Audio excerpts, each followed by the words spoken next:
You know what's better than 4 broken blades? 5 broken blades. This is a book by Mai Corland that I finished just the other day, and let me tell you, it was quite the trip.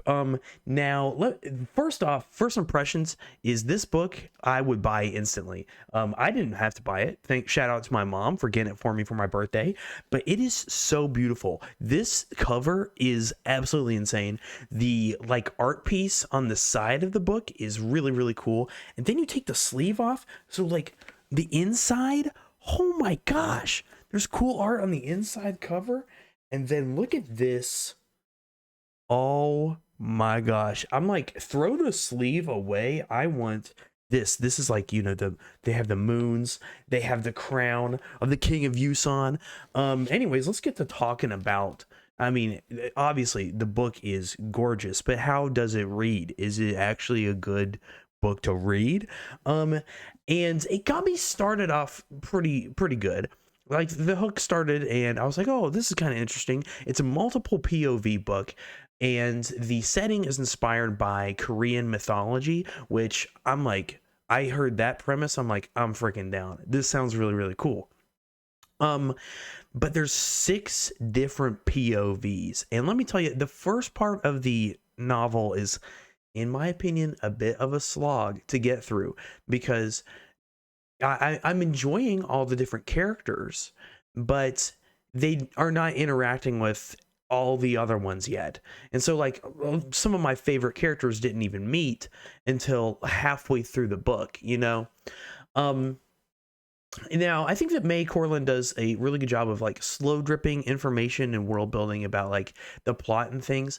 However, I gotta say that if you are getting into this book, you have to be ready for the whole series, because I finished it and was disappointed that there was no true resolution. The resolution of this book is actually just a push into the next one.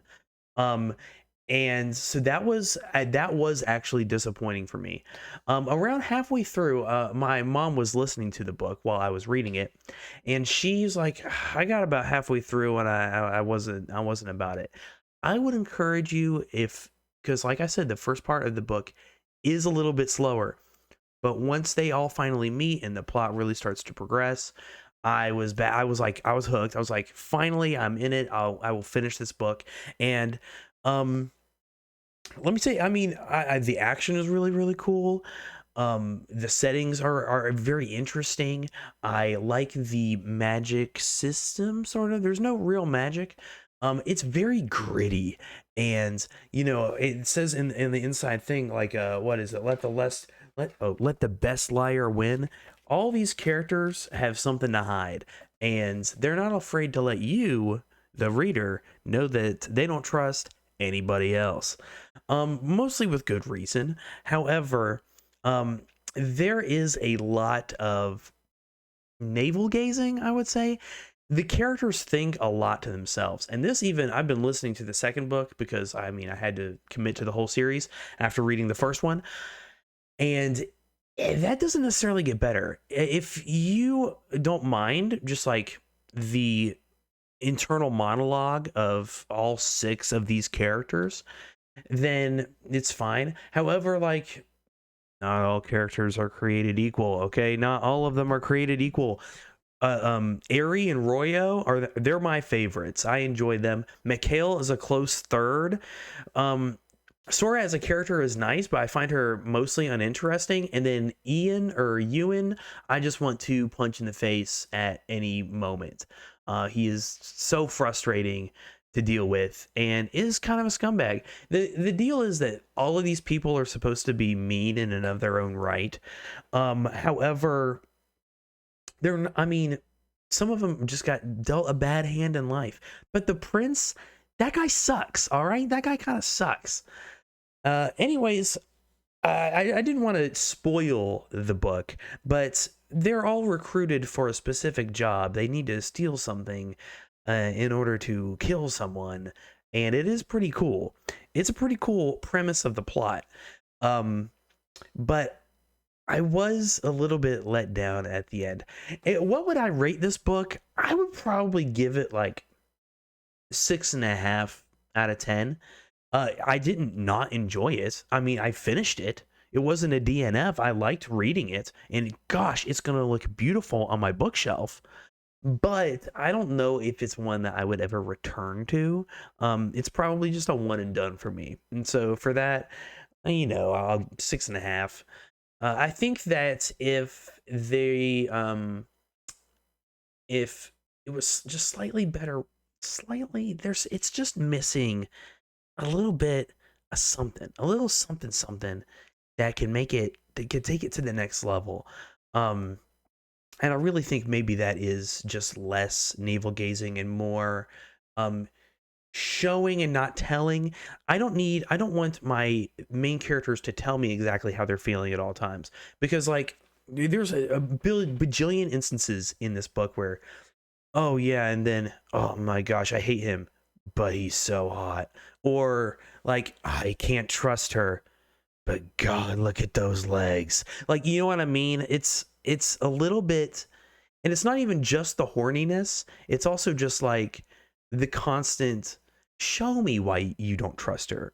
Like, and we get some of that when people are like, so like for instance, Aerie is like with Royo, and then she thinks to herself, oh, he's doing this, that means he doesn't trust me.